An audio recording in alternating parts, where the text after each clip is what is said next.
Now, today we're talking about the Clifton Street Cemetery. I expect you've all been to it, and it's at the back of the building here on the other side of the West Link. And it is the new burying ground. It's opened in 1797. This building was opened in 1774. Magnificent building in its day, and remains so the oldest public use building in Belfast. Now, they opened the cemetery a little later for two purposes, really, because the existing cemeteries were expensive, and the poor who were in the house, there had to be some costs involved in transferring them to the other cemeteries. And the Charitable Society had grounds to the side here, which is now developed, as you know, through the development on the other side of Clifton Street. And they had the grounds behind here, which are now also taken over by the West Link and the buildings beyond that. So the Charitable Society at that time found that there were a number of cemeteries in Belfast. One was at Shankill, where the oldest church is, and Shankill means old church. The other was at Friars Bush, still accessible at Friars Bush.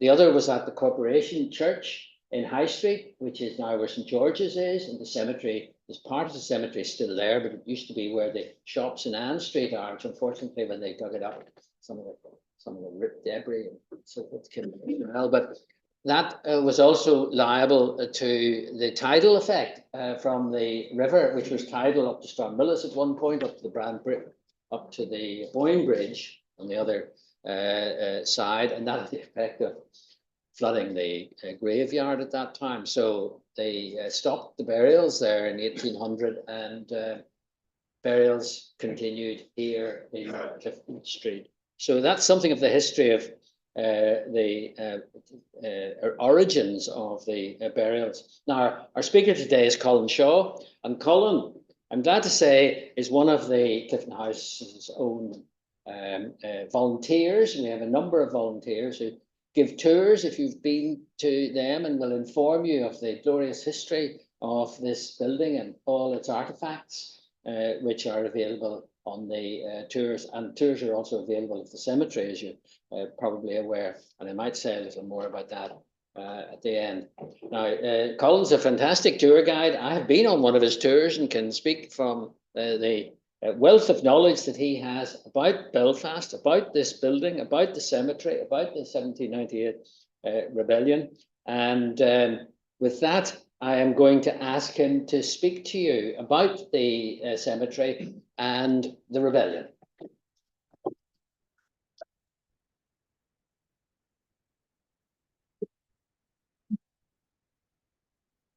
Thank you, Sir Ronnie, for that introduction, and thank you for giving the introduction to our cemetery.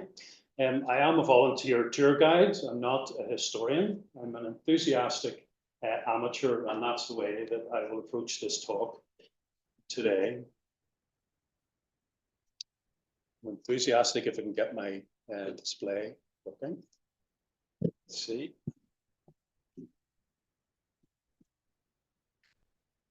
Okay. Can we do anything about that top bar? Or are we stuck with that?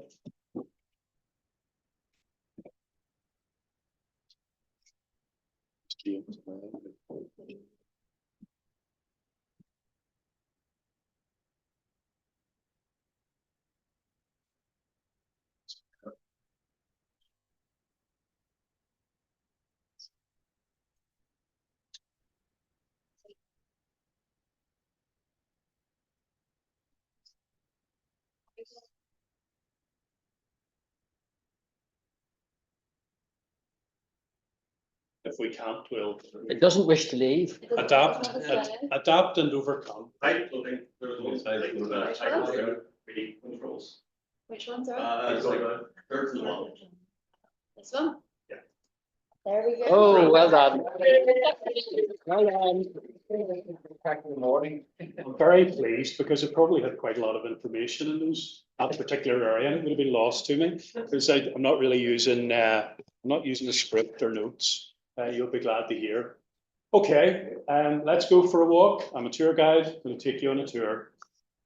We will go up to the gates and we will go through the gates, but not only that, we're about to go back in time.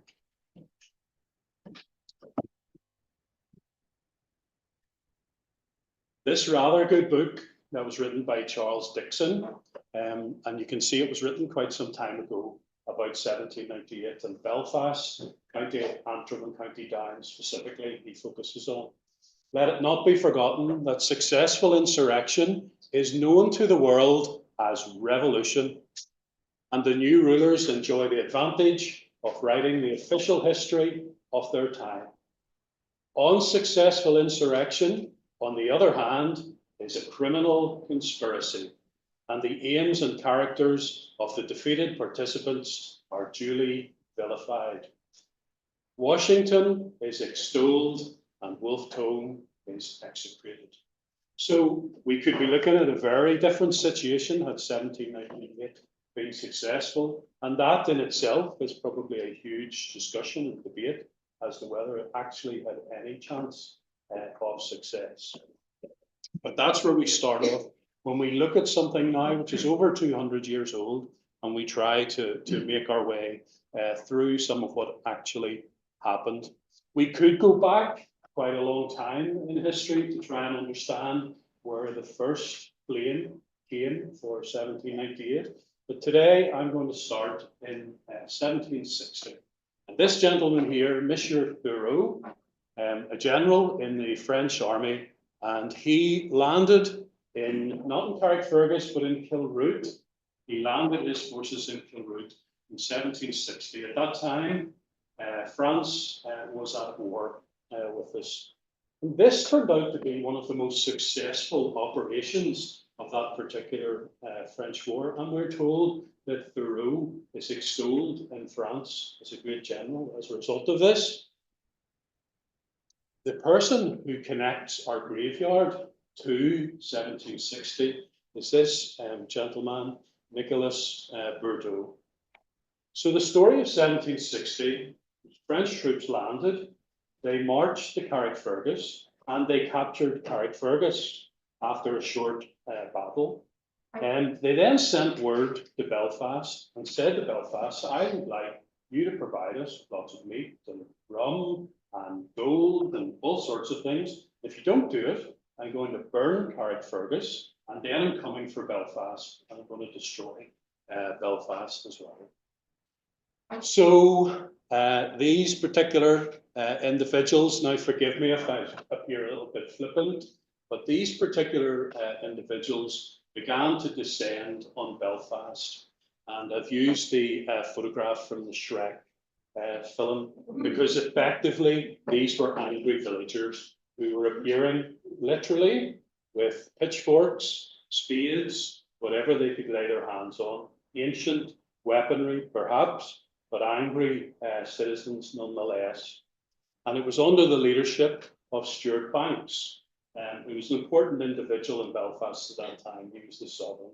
And he then led the Young Volunteer Company of Belfast. So there's a bit of mythologizing that kind of goes on afterwards, that these were the first of the volunteers in 1760. And this precedes the volunteering movement that there is great enthusiasm for in Belfast later on.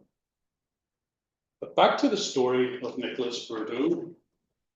Thureau was reasonably successful. There he was in Carrickfergus. He got word that the Young Volunteers had gathered and they were on their way. And it was only a small number of French troops that were there. So wisely, he headed back to his ships. He got on board and he sailed outside of Belfast Lough. And it would be nice if the story would just end there, but it doesn't. It ends very badly for Thureau, because the Royal Navy have got word that Thureau had landed and were making their way up the Irish Sea. And an engagement then takes place off the coast of the Isle of Man. And Thureau is shot in the head and dies. And a number of his troops are then taken prisoner. And they're actually brought back to Belfast and they're kept in Belfast until the end of the war with the French. This gentleman here, Nicholas Bourdeau, was 22 years old in 1760. He was one of the French troops. And when it came his time to return to France, Nicholas Bourdeau decided he didn't want to go home. He liked Belfast and he thought, I'm going to stay here. This seems a pretty nice place. And the occupation which he chose and his son after him, Belfast hairdresser and perfumery. And I always ask people, what do you think, if we haven't given you that information, what do you think a Frenchman would do well in Belfast with it? Generally, the answer revolves around wine. Okay, but not on this occasion, the Belfast hairdresser and perfumery. So Nicholas Bourdeau lives, well, he's 78 years old in Belfast and continues his trade. Another flame which adds to the flame which is already there from 1760 is the Ulster Land War. And in 1770, we have an incident with the Hearts of Steel. And whether you want to vilify Arthur Chichester, who is effectively the Earl of Belfast at that point, changes were taking place in the grounds which he owned. At this stage, the Chichesters were effectively absent landlords. He was busy in England and Staffordshire, and he was building himself a lovely house, which he called Fisherwick. All right, Belfast has quite a few connections with Fisherwick Place, and also up in Doak, Fisherwick Farm, as well. So there, Sir Arthur is beginning to look for money so that he can put that money into building Fisherwick. And part of that is that when the leases for a lot of the tenant farmers are up for renewal, they have to pay additional money. And also at the time, some middlemen were coming in, they were bidding, they were winning the lease, and then they were selling the leases on to others. And the tenant farmers were either being evicted or they had to pay additional money. It did not go down well, particularly in the area around Temple Patrick, where we have a number of Presbyterian farmers. On the 21st of December, 1770, David Douglas I'm sure he wasn't called David Douglas, I'm sure he was called David. He is arrested for maiming cattle belonging to the Belfast merchant Thomas Gray. And Thomas Gray was one of these individuals, along with Waddell Cunningham, another famous Belfast name, who become these middlemen making money. So at night time, these particular individuals would cause damage to the area that perhaps someone has lost or destroy some of their livestock. On the 23rd of December, 1770, 1,200 people make their way to Belfast to basically get Douglas out of the barracks with Belfast. And this becomes known as the Hearts of Steel. The Hearts of Steel, when this riot takes place, certain individuals make their way to what we now know as Primark, to the side of Primark, Cunningham's Road. And Waddell Cunningham had a house down there. And some of them begin to set fire to the house. And this individual here, our own Belfast Dr. Halliday, comes to stop the burning taking place. And he then makes his way to the barracks as well. And he tries to negotiate between the soldiers and the Hearts of Steel. And eventually, Davy Douglas is released from custody at that point. This is where Dr. Halliday was laid to rest. And this mausoleum, you can see that there's quite a bit of damage, and it's actually been done to the mausoleum. But Dr. Alexander Halliday is a very well-respected Belfast surgeon, and he is also great friends with a gentleman called Lord Charlemont. And Charlemont is actually very important in that he becomes the leader of the volunteers. In 1788, yet again, more action on Belfast law. John Paul Jones, a Scottish privateer acting on behalf of the Americans, comes in and he captures HMS Drake, a Royal Navy ship that's lying off Carrickfergus.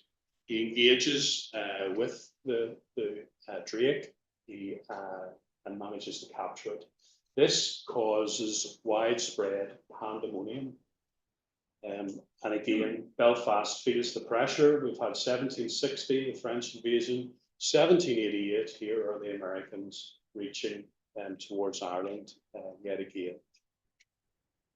This is a picture of the engagement, the Drake. On board the Drake is an individual, is one of the Dobbs family of Carrickfergus, and he's actually one of the casualties and one of the individuals who dies. And if you're from the Carrickfergus area, Dobbs would be a very big name, very big connection in Carrickfergus. So John Paul Jones makes off with the Drake, and so he's entitled to keep his treasure, his capture. It's effectively acts of piracy, but because it's done as part of the War of Independence, it's legitimate. This starts off a flurry within Belfast, a flurry for volunteering. And so it's a bit more organised this time than the scene from Shrek. And a lot of these individuals form their volunteer companies. They have to pay for their own uniforms, they have to pay for their own arms, and they form a number of companies then in Belfast. And volunteering turns into parading, and we all love parading in Belfast as well, so nothing has changed in that regard.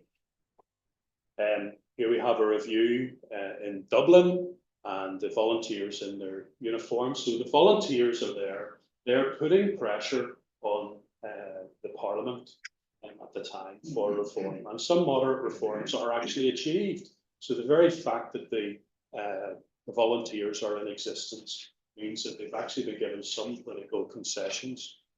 And part of the reason for those concessions is because the troops are actually off in America, and they're fighting in the War of Independence at the time. So England is caught in quite a weak position, and these folks here, they've just armed themselves and they've just formed themselves with some military knowledge, and they begin to do things like manoeuvres. We actually we have a plan here of one of the manoeuvres in 1781, all based around the lock again, and running a scenario in the event that the likes of John Paul Jones would come back. So we have that in 1781.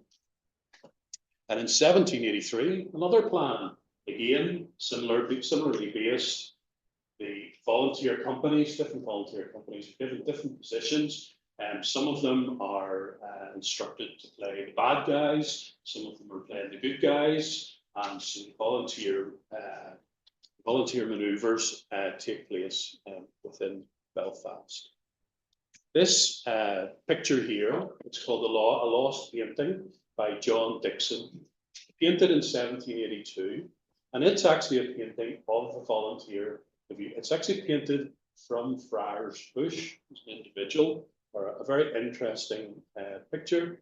I'm just zooming in, focusing a wee bit. What we have is a volunteer officer in the bottom left corner, and he has his musket with the bayonet on as well. We wouldn't like to be on the end of that bayonet. And in the distance, we can see the cupola of St. Anne's Church, and the place where you're currently sitting, the Belfast Porterhouse as well. And down in the fields, in the foreground, you can see the volunteers in a very organised fashion moving about. So I think that's quite an interesting picture, but lost. It's been lost. I don't know where it is today. Maybe if you find it at home, maybe some of you have it up in your room. It could be worth some money. The Belfast First Volunteer Company was formed on the 17th of March, 1778. And here's something which A.T.Q. Stewart brought home to me. That date there actually preceded John Paul Jones arriving in April. Okay, so history, we tend to tell the same story. We say about John Paul Jones arriving 3/8 mayhem, but actually the volunteering was already on its way at that particular point. In 1783, they are the first company in Belfast to defiantly admit Catholics into their ranks. So a number, again, under the penal laws, many Roman Catholics would be prohibited from carrying arms. And so this is reasonably revolutionary as well. May 1784, the volunteers themselves, they parade on a very special day, which is the opening of St. Mary's Chapel in Belfast. And Waddell Cunningham, this gentleman who's pictured, Waddell Cunningham appears and leads his troops. And the priest, Father O'Donnell, goes into the chapel to conduct mass, and a lot of the officers and men of the volunteer company go in and participate as well. They have contributed quite a substantial amount of money. Most of the Presbyterian, they had contributed a substantial amount of money for St. Mary's to be built. And some of you will know that the mass used to be conducted in squeeze guts lanes, and people who were going to prefer to get down on their knees, they had to bring boards so that their knees wouldn't get soaked and into the grime that there would have been. So this is civilization. This is some progress which has been made. And again, the volunteers are at the forefront. Again, just another illustration of this, 1782, Lisburn and Lambeg volunteers firing a feu de joie in honour of the Dungannon Convention. So the Dungannon Convention is where effectively the volunteers are coming together and they're putting political pressure onto the government. They decide what they want and they go to the government and put pressure. There will be another Dungannon Convention in 1792, so later on. And again, it's at that period that we're beginning to see United Irishmen being formed. And this brings us to another of our graves. This is the grave of Valentine Jones. He died in 1805 and he was 94 years old. And he's renowned in Belfast because there were 4 generations of Valentine Jones who at some stage, obviously before 1804, they danced a quadrille, which was some sort of fancy dance in the Exchange and the Assembly Rooms, which was down where the old Northern Bank still stands. So Valentine Jones is a very special individual. He was a formative member of the Belfast Charitable Society when they were coming up with the plan for Clifton House and for the Belfast Poor House.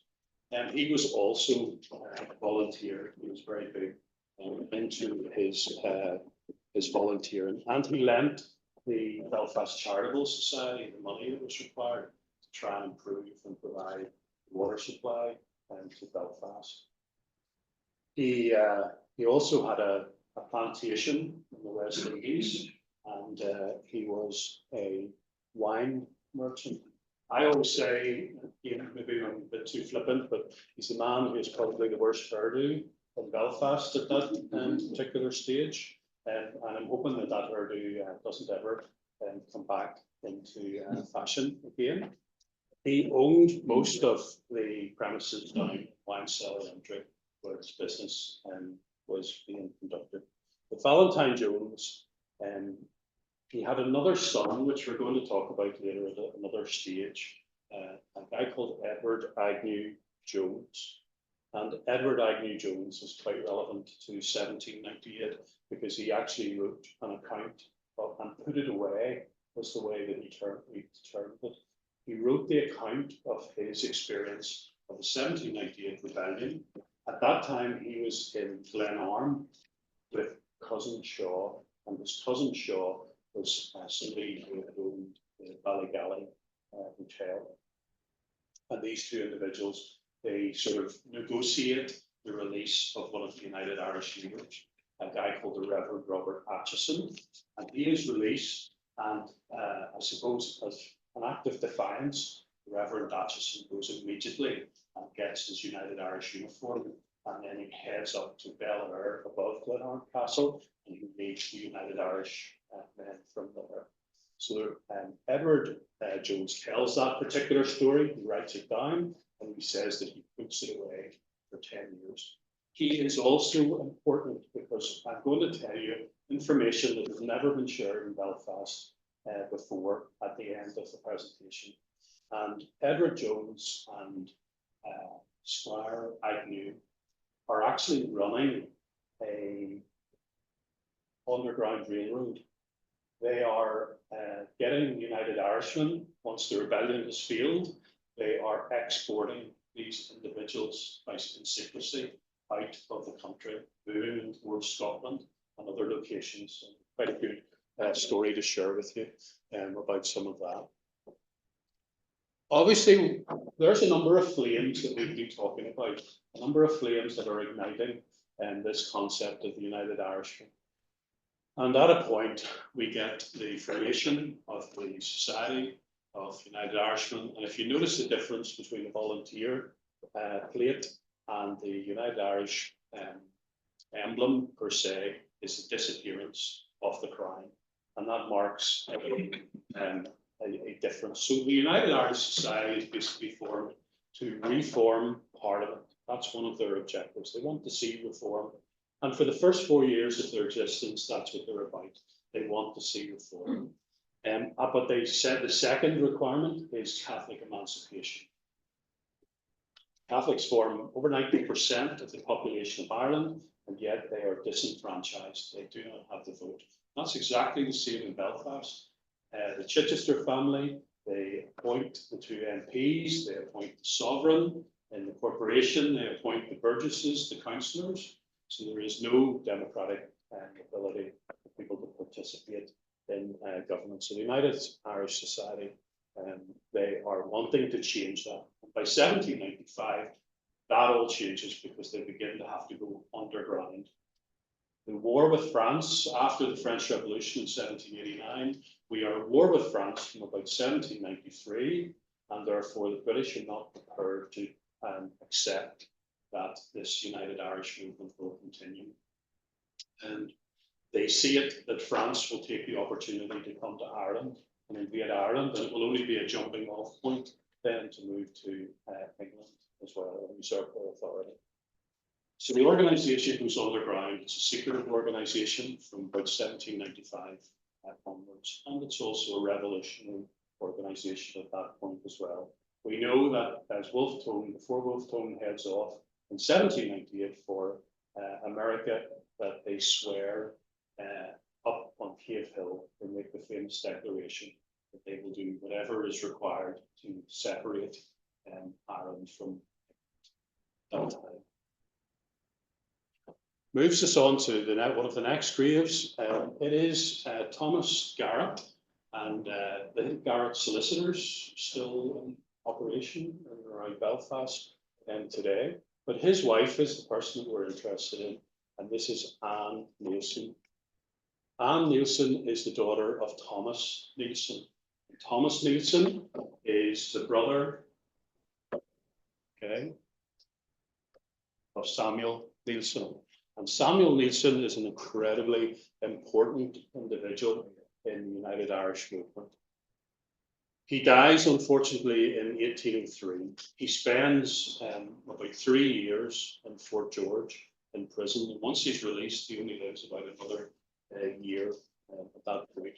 In 1790, he was actually the treasurer here. He was the treasurer of the Belfast Charitable Society. He owned a warehouse down in what would be the, I forget the name of it, just opposite the Northern Bank, the commercial buildings where the Northern Way is as well. This would have been his premises. He was very, very successful. It would have been his responsibility to look after Anne as the daughter of his dead brother. His brother died quite young. He's also very important. He was one of the formative members of the Society of the United Irishmen.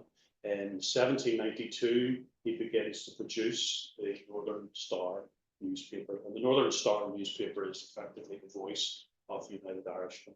And it keeps going, and it has lots and lots of problems, but it keeps going up till about 1797, when it is smashed up by the Monaghan militia in a riot. And it says a lot for the sort of impact that the newspaper would have been having, that the military felt the need to destroy it beyond its ability to recover as well. So Nielsen spent from 1796. Nielsen is he's incarcerated without trial in Kilmainham, along with Henry Joy and other United Irishmen at that time. But he is still controlling and directing the organisation. Once 1798, when the rebellion takes place, he's also involved in negotiations with the government to try and stop executions that are taking place. So an incredibly important individual. And that leads us to John Templeton. John Templeton went to school with Mary Ann McCracken and with Henry Joy McCracken. They were both at Manson's school. Templeton is renowned as one of the great botanists and scientists of our day, and I believe there's more work that's even being done today to pull together some of the work which he has done. He doesn't join the United Irishmen until 1797, when Mary Ann writes a letter to inform her brother in prison that basically that he has joined the United Irishmen at that stage. And part of the reason for him joining at that time is because of the brutal repression which has been taking place in Belfast by the soldiery to basically try and put the United Irishmen out of business. So John Templeton joins. He's very closely connected with Thomas Russell.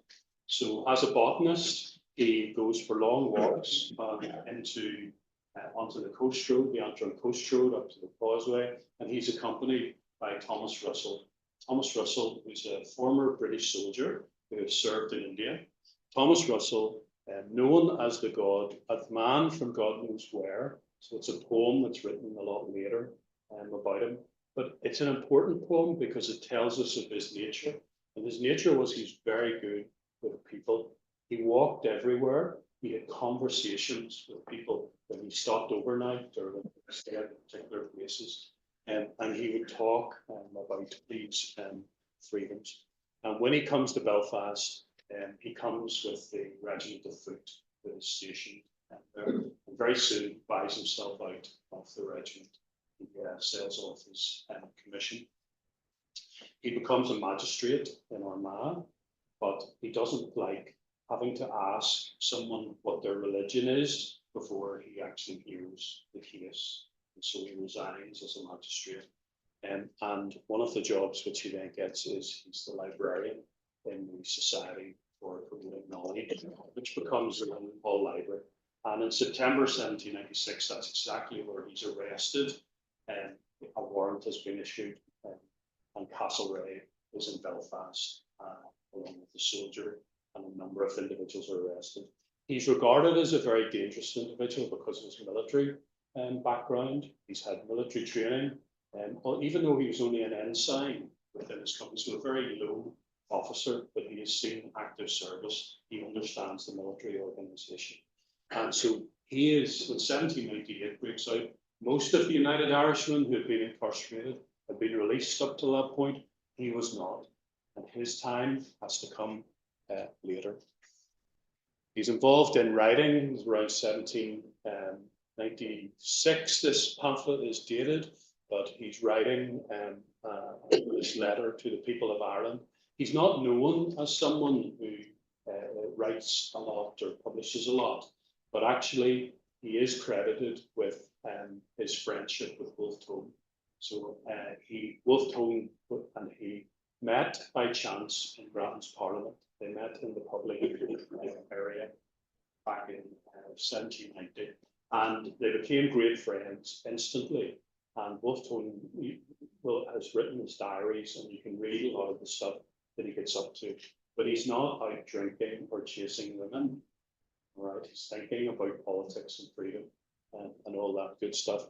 But he's helping Wolfe Tone, and the ideas you can see are being bounded off each other. So he's an important individual, but he's a very unfortunate individual He's friendly with Henry Joy McCracken and the Belfast sort of coterie of United Irishmen.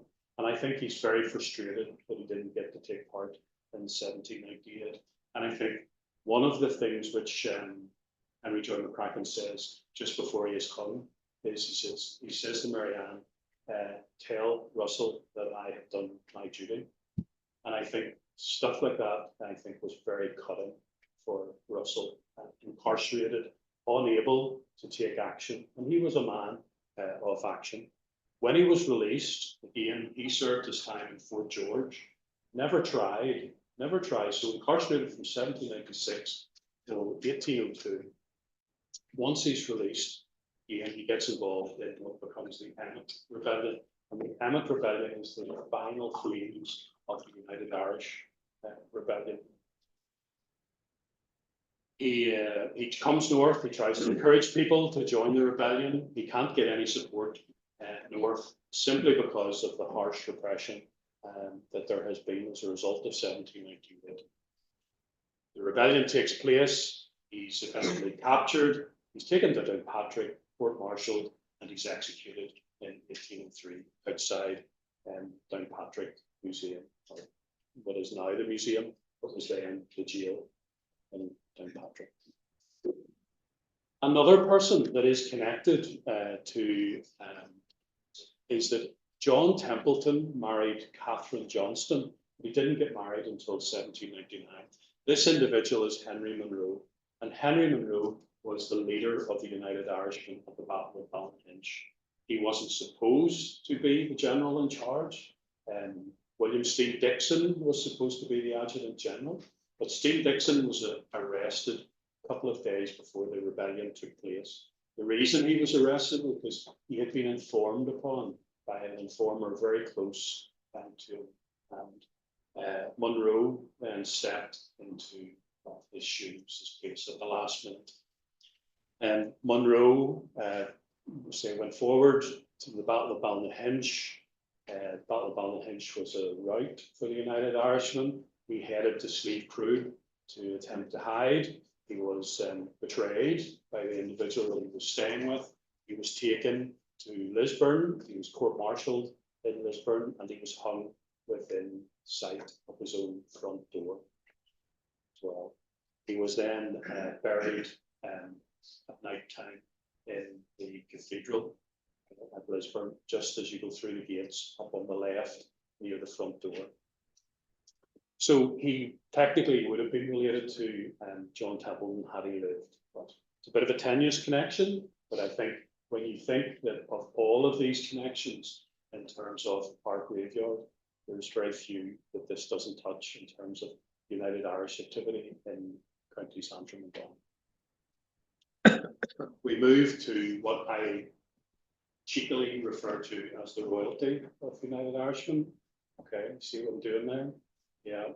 So this is the grave of Marianne McCracken. And if you can't read that, then we have this from 1909 and from the Ulster Journal of Archaeology. And it's Francis Joseph Biggar, who is someone who will appear in this story and is intrinsically linked to 1798, 100 years later. And he is responsible for putting that memorial there in 1909. But again, that memorial is very much shaped around her presence in connection with her brother. And the fact that it says she wept by her brother's scaffold in 1798, but Marianne went on to live until 1896 or 1866. And so she had a full life. She had a full life afterwards. She worked here in the ladies committee, very, very effective. And she is in almost every charity happening in Belfast during famine relief. And also she's our anti-slavery, the leading light. And she's our leading light up to her very final days. And she's probably now more recognized than her brother. It's almost a year, I think, since the statue has appeared in down at City Hall. And so here she is handing out anti-slavery leaflets as individuals are supposed to be getting on to the boats to go to America, and she's telling them about the evils of slavery. And it's not until 1865, 1 year before she dies, that Lincoln frees the slaves. So she actually gets to see that within her lifetime. For those of you who are interested, there are 2 books that tell her story. If you're interested at all, get reading. The book on the left by Mary McNeil, who's also a member of the Belfast Charitable Society here, that was written in 1960. It's a very, very good book, an easy read, and about 5 chapters dedicated to what we're talking about today. The other book by John Gray, a little bit more edgy, and actually gives you a more edgy insight into the sort of individual that Marianne was. I don't know whether in 1960 the world maybe wasn't just ready to hear some of the stuff which John Gray then talks about, but certainly John Gray's Bible is a bit more edgy. There is no doubt that our Marianne was involved in the United Irish Movement. She's also a bit of crack, and I just threw this picture in for you as well. She's here, she's having a bit of fun. Over her shoulder there, that's actually a wee picture of Belfast and stuff. So there she is, she's dressing up, she's reading the tea leaves and stuff, and she reckoned that she's about 70 years old at that stage. One of her big contributions in terms of what we're talking about today is the fact that she talked with Dr. Richard Madden, and he was really the first serious attempt to write a history of the United Irishmen, and she provides a lot of detail about her brother and about other individuals as well. So, and particularly for the edition Antrim and Down in '98, and you can get that book online. You can get that for free. Go to Internet Archive and you look it up. It's a great read. It's a really interesting read. Marianne as well is the person who tells us about Betsy Gray, and she provides original information about Betsy Gray. Betsy Gray was someone who went to the Battle of Ballynahinch along with her boyfriend and her brother. And once the Battle of Ballynahinch is field, they exit the field and they're cut down mercilessly. And so a number of individuals around 1900 and around the 100-year anniversary of 1798, a memorial goes into place, but that memorial then gets smashed up because the Presbyterians of the time did not like the fact that the nationalists were coming down to visit this. So our whole 1798, within 100 years, has become completely politicized as well. Yeah. Things that turned on its head. And this is where the likes of Wiener's work on forgetful remembrance is very important whenever you see that effectively from the end of the revolution, and we're going to show you more examples, but from the end of the revolution, this changes dramatically. That the Presbyterian Revolution of Belfast, where mainly Presbyterians were involved, along with defenders from other parts of the country, that is something which we should acknowledge. But even the Presbyterian Church themselves, a year after, they were basically saying that these were radical ministers. But we know for a fact now there's in excess of 70, 80 Presbyterian ministers and young ministers in training involved in the planning and the execution. And obviously, the likes of Reverend Porter from Grey Abbey pays with his life, and Archibald Warwick, scholar learning to be a minister from the Ards Peninsula. Henry Joy McCracken, very dashing young man. He is, according to Marianne, he is 6 foot but an inch. I love that expression. Just can't say 5'11". 6 foot but an inch. He's involved in the United Irish.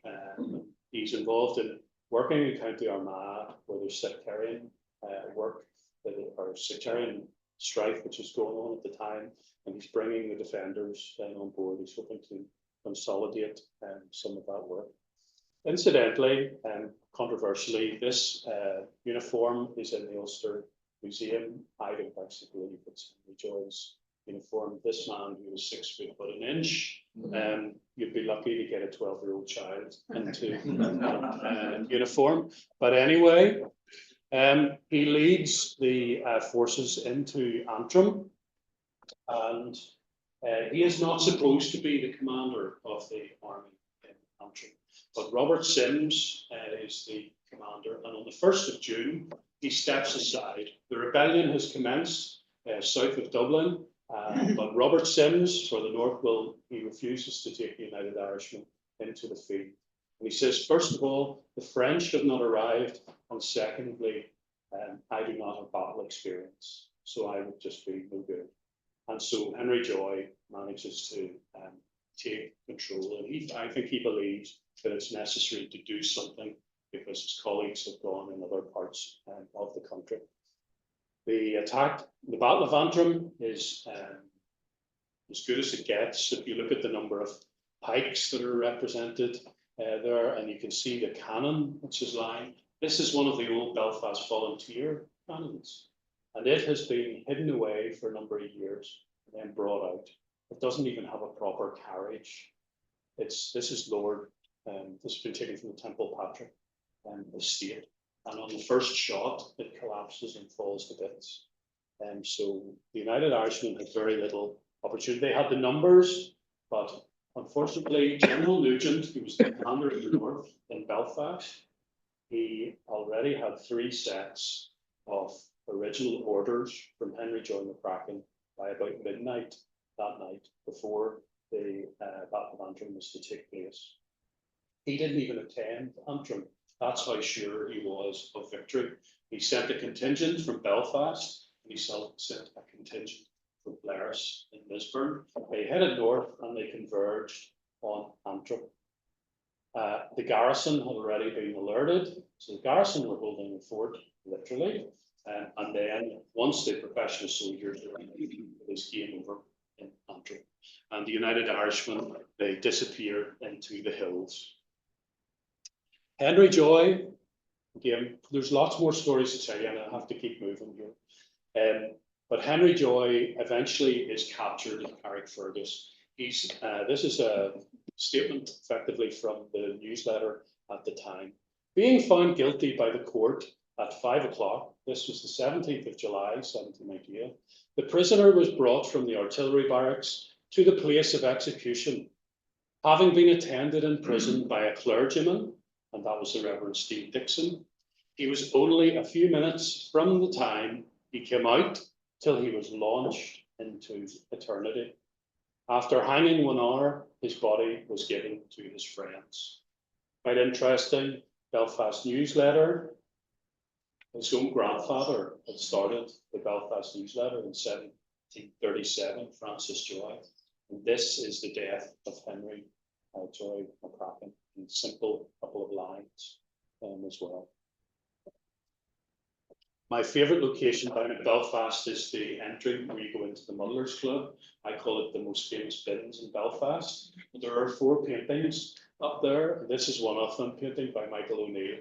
And it's this view that he's having to be ripped away, Henry Joy's having to be ripped away from his sister. If you read the Macbeth biography, you'll know that this is staged and that is not factory. Mary Ann was led away beforehand, but I think it captures some of the emotion of the time. I say Henry Joy in this illustration, he's hung outside what is the market house. And the market house was located where the front door, the big front doors of Dunn's is today on High Street and from Market.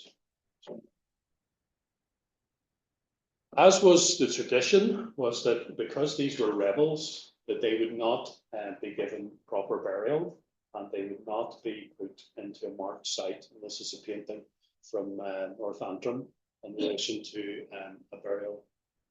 But Henry Joy McCracken's remains were taken. General Nugent ordered that he was to be taken before sundown, and so his remains were taken to the Corporation Church, which is effectively where St George's is now, and he was buried there. So you may wonder, what's our connection with Clifton House? Before I go on to that, I have to tell you this, right? Because effectively, just before he died, he speaks to William Steve Dixon, and he confesses that he has a 4-year-old daughter, a legitimate 4-year-old daughter called Maria, and he tells William Steve Dixon how he can find the daughter. She's a girl called a family called Bodell, who live in the Belfast Hills. And it's about 2 weeks later that William Steele Dixon tells Marianne about this 4-year-old daughter, and she immediately goes and she gets Marie and she brings her into her family.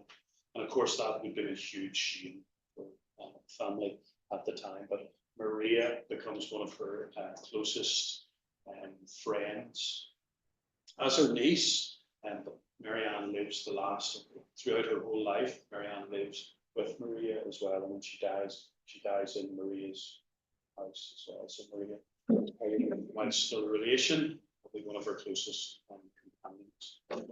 And the reason that I have to throw that in there, I did a tour once, which is a Marianne walking tour, and it was raining and it was a terrible day, and we couldn't get the tour done fast enough. We got the First Presbyterian, we're finishing the tour, saying thank you very much everybody for coming along today. And the little lady, who you could see she'd just been waiting for this, she says, "What about Maria?" I thought I'd forgotten to tell the story, so now I'm making sure that you tell the story. Again, Francis Joseph Biggar, 1902, work is ongoing. And Sir Ronnie was talking earlier about the flooding of the graveyard down in where St. George's is, where the old Corporation Church was. Bones were found when work was being done in Church Lane.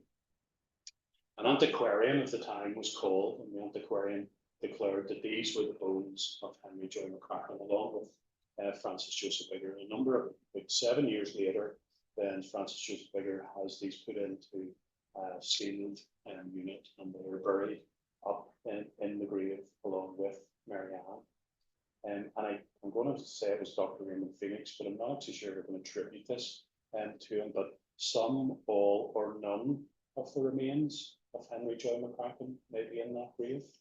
All right, so there's an exciting book to be published next year. I think they're on Francis Joseph Biggar. I'm hoping there maybe will be some more information about why FJB thought that these were the actual bones. Okay, moving on. William Sinclair, he has one of the biggest monuments up there, and he is married then to Charlotte, but Charlotte is the sister of John Pollock. Charlotte was responsible for the Lying In Hospital. William Sinclair, he has a great pedigree as a United Irishman. He was part of the original secret committee where the United Irishmen were formed. And he's also secretary, secret committee. He's also the chairman whenever the Belfast Society was formed. He goes to the Dungannon Convention in 1793. And he's a member of the Irish Jacobins. And he's all sorts of business accolades and very successful businessman. But for some reason, he played no part in the rebellion in 1798. And in 1803, one of the three lieutenants, he's one of the three lieutenants of the Belfast Volunteer Infantry. And I suspect that it's his connection with John Pollock. John Pollock was the Attorney General, and John Pollock was the prosecuting attorney at the court-martial of Henry Joy McCracken. Pollock had also attempted to recruit other particular individuals in the Belfast sort of merchant community to encourage them to tell tales on the United Irish movement as well. So Sinclair, I do believe, has moved sides. And one of the stories illustrating this, I love this film, The Patriot. So if you want to go home and watch The Patriot, uniforms, similar sort of setup as the year. In fact, one of the ambushes that takes place in The Patriot actually sounds a lot like the what's called the Battle of Saintfield. It's quite similar to that sort of idea. The central character up at the table is Lord Cornwallis, and we give a connection then to Lord Cornwallis. But also in this Patriot film, you have the raising of yeomanry units in America. So this is during the War of Independence. Yeomanry units are formed, and here yeomanry units are raised from local citizens. So the volunteers have been disbanded in 1793. They're not allowed to parade. Some of those volunteers have joined United Irishmen. They've gone underground. And by about 1795, the government have raised these yeomanry units, and the yeomanry units are ready to suppress private Irish. Lord Cornwallis, and that's his actual picture, okay? But he actually looks a wee bit like the actor playing, I think, as well. Lord Cornwallis is appointed in June 1798. So whilst the rebellion is still going on, Lord Cornwallis is Lord Lieutenant of Ireland and Commander-in-Chief. It's important to realise they combined both those roles. He was responsible for the surrender at Yorktown, which effectively ended the American Revolution. And William Sinclair in 1783, when Tone was up here, Tone was taken on a tour of William Sinclair's bleaching greens, and Tone wrote about it at the Innovation and whatever in his diaries, and he thought that Sinclair was an amazing businessman. But in 1789, I think, Lord Cornwallis came north, and Sinclair took him on the same tour, taken both Tone a number of years before that. What are we looking at? We're looking at a space in the wall. This is probably something that should be there. That is a monument to William Tennant, now gone forever. But that actual memorial is down in First Presbyterian, and he's remembered down there with this rather fine marble statue. And this is William Tennant, a radical, and he is buried in Clifton House, 1760 to 1832. On this rather strange memorial are the following words: he showed moderation in times of public excitement.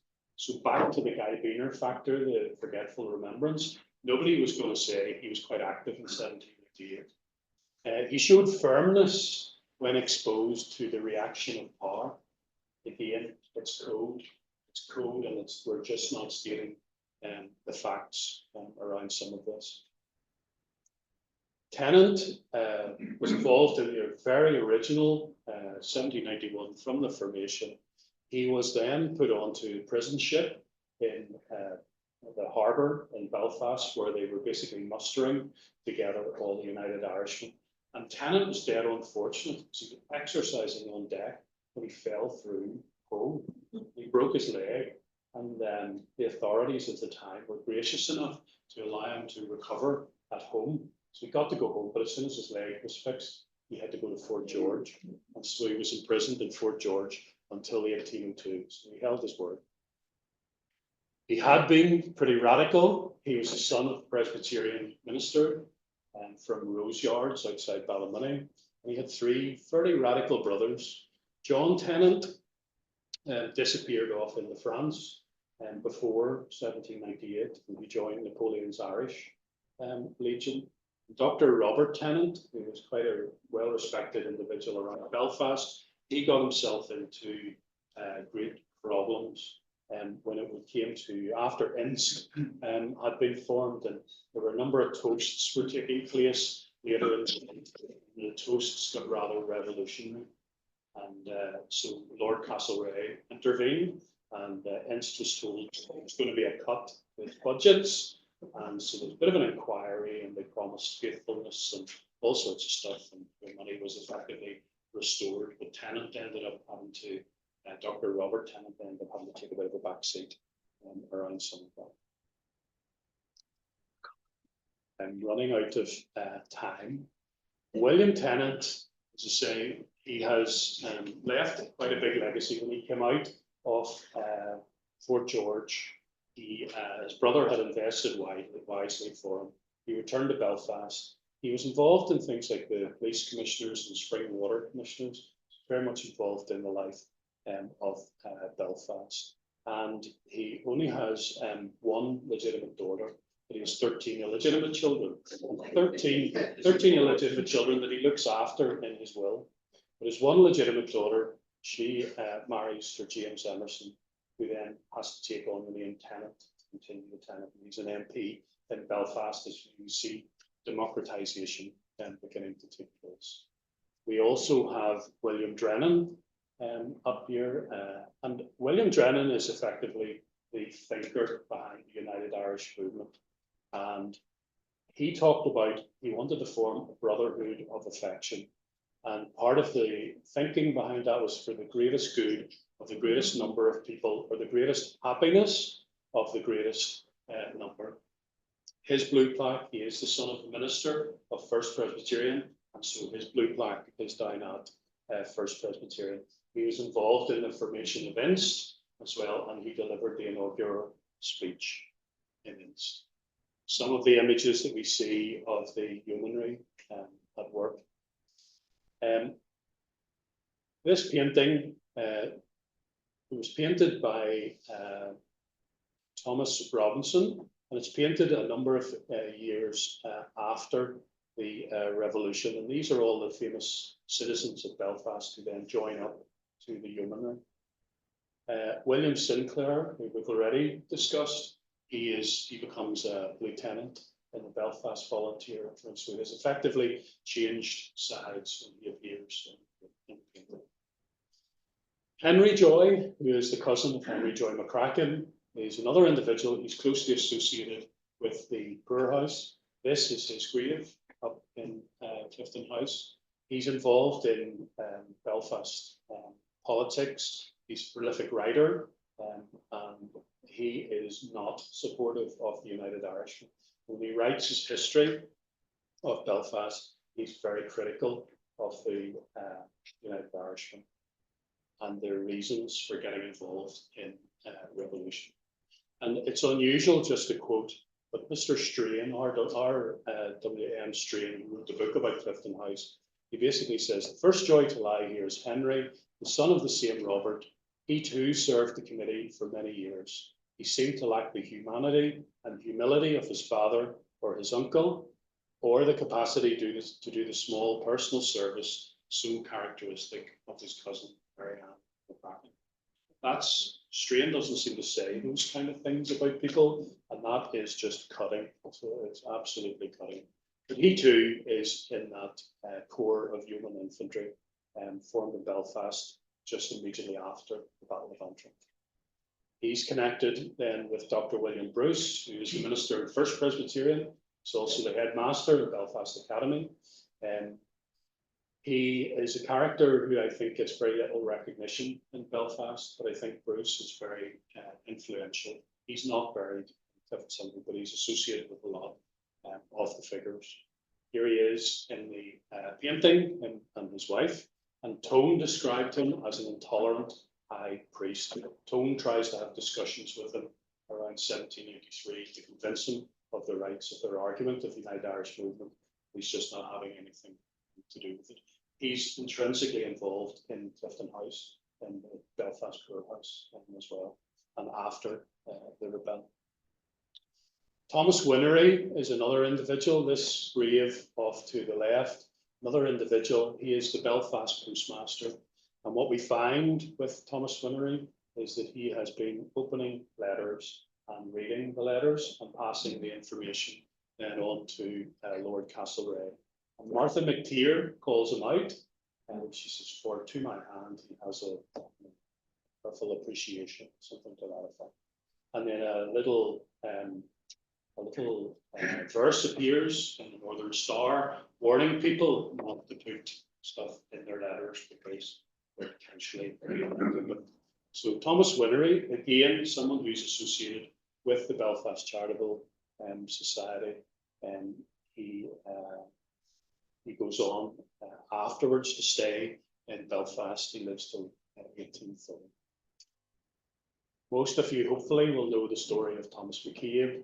I'm going to keep moving through, but Thomas McCabe lived up in the vicinage. His son, William Putnam McCabe, is a very interesting character. As a United Irishman, he was very much involved in the rebellion down in Dublin. He is the king of disguises to the school group. I described him as the sort of James Bond of the rebellion. Some really interesting stories about Putnam McCabe and close escapes that he has in terms of getting away from the soldiers at that time. Thomas McCabe was one of the original United Irishmen, and he's most famous for scuppering Waddell Cunningham's plans to form the Belfast Slave Company in 1786 at the Exchange. And he goes in and he speaks company not formed. We also have William Steve Dixon, who's the minister that we talked about before. Transport you to Portaferry, that is not Greece, that is the Presbyterian Church in Portaferry. I think it was built after Steve Dixon's time. He was the Presbyterian minister in Portaferry, known as the Back Lane, but now known as Steve Dixon Avenue. He's commemorated down there. He was to be the commander in County Down, and that came to an abrupt halt when he was arrested before the rebellion. He was then transported to Fort George and held until 1802. He lost his position in Portaferry, and when he came out, he could only get a job in quite a small parish in Keeley in Armagh. And as a result, he has basically died a pauper, and he is buried in the poor ground with no headstone. He had no headstone when he was first buried. And again, FJB, Francis Joseph Biggar, to the rescue. Francis Joseph Biggar comes up with this headstone. It's the headstone in place. When I was doing some research, I came across that wee handwritten note there, and that was one of the drafts that FJB, one of the noble band of Presbyterian ministers in the insurrection in '98, who shed a lustre upon themselves by the cause which they espoused. But that's not what ended up on his headstone. And interestingly enough, there is, for the honour of Ireland, was on his headstone in Irish, and the bit that you can see, which looks as though it's been removed or kicked off, I don't know if that was intentional, that piece of Irish has disappeared from his headstone. You've come up past the donations boards. Robert Sims, we talked briefly about Robert Sims. He was supposed to be the commander in Antrim. His gravestone is in Clifton Street, the cemetery. Sims, as I say, stood aside. One of the big things with Sims is he refused to speak to Dr. Madden, so he never gave his account. But we do know that Robert Sims continued as a merchant in Belfast, and we do know that he corresponded on behalf of the United Irishmen who were in exile. The Battle of Ballynahinch, when it has taken place, this is the sort of idea that you have of some of the United Irishmen who were fighting at that particular time. And in this painting by Robinson, we see this gentleman, Hugh McCulloch, who's about to be hung on the windmill in Ballynahinch. And what I would say to you is, we have an account from a gentleman whose wife and daughter now rest in Clifton House, and it's a guy called James Thompson, who was a professor of maths at Inst, but his plot is just beside John Young, who was also a professor at Inst. James Thompson was the father of Lord Kelvin, and he wrote an account as a young boy. He wrote an account of the Battle of Ballynahinch, where we had this kind of, it was almost like a Sunday school outing, where these individuals were gathering, and his sisters were providing food, his mother was providing food at the field, and they disappeared pretty sharp as soon as the soldiers began to appear. So the connection there. My final bit, we're glad to hear, is this information here. Robert Major, a United Irishman, and I call him the man with two lives. So we had a visit here in Clifton House by this girl called Hannah from Norway. And Hannah told us about this United Irishman, one of her descendants. He had been a member of the United Irishmen, and he had fled in 1798. So the major plot was up in the corner near the Antrim Road. When we started to dig into it, we knew nothing about Robert Major, never heard of him before.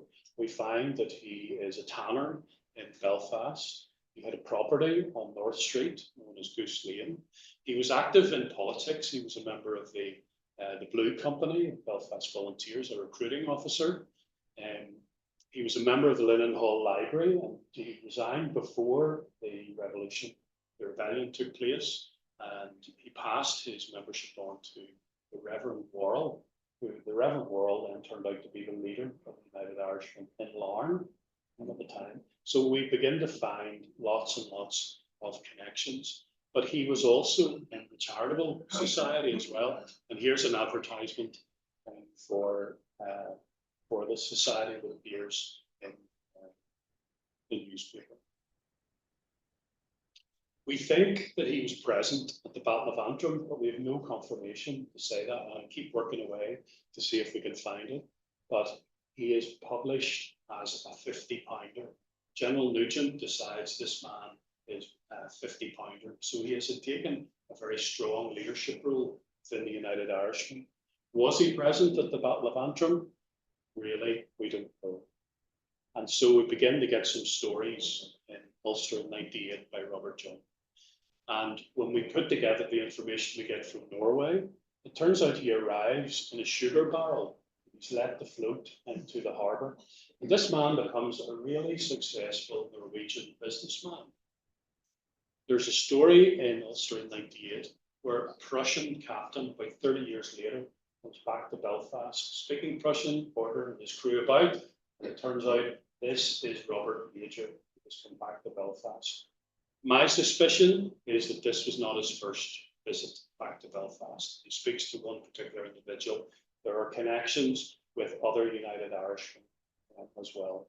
In 1839, Major takes his own life in Norway.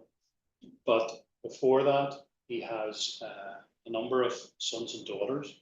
One of his sons, Herman Will, is said to be father of psychiatry in Norway. And a number of his children were also killed as adults, and his grandchildren then were killed in the SS Arctic disaster of 1854 off the coast of Newfoundland. And that is the disaster where we get, nowadays, we get this thing of women and children first. And in the Belfast side, we're trying to trace through some of his relations in Belfast, and we found his son, Thomas Major, was a Belfast councillor for the Cromic area, and he was also in the police committee. But the legal firm of Carson and McDowell, we've been able to trace then this Major Robert Carson, who would be the great grandson of Major, and he died in Battle of the Somme in August 1816. So, folks, my apologies. I have run over. I always do this. I talk and I get distracted. But I hope you've got a sense of the vast amount of information that is available and the connections that are available in our cemetery. And hopefully that might inspire you to come on one of our tours. So I'm going to leave it open if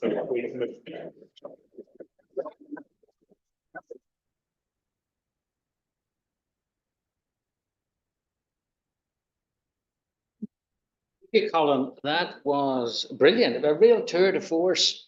And I was unaware of Major, and well, congratulations on your researches. I'll take one question. We're overrunning our time. I expect the Zoom people have gone off. Now, does anyone want to ask a question? You're all satisfied? How regular Yes. are the tours at the cemetery? How regular are the tours? usually every third week. We do a Friday, Saturday morning. So it's usually once they go back.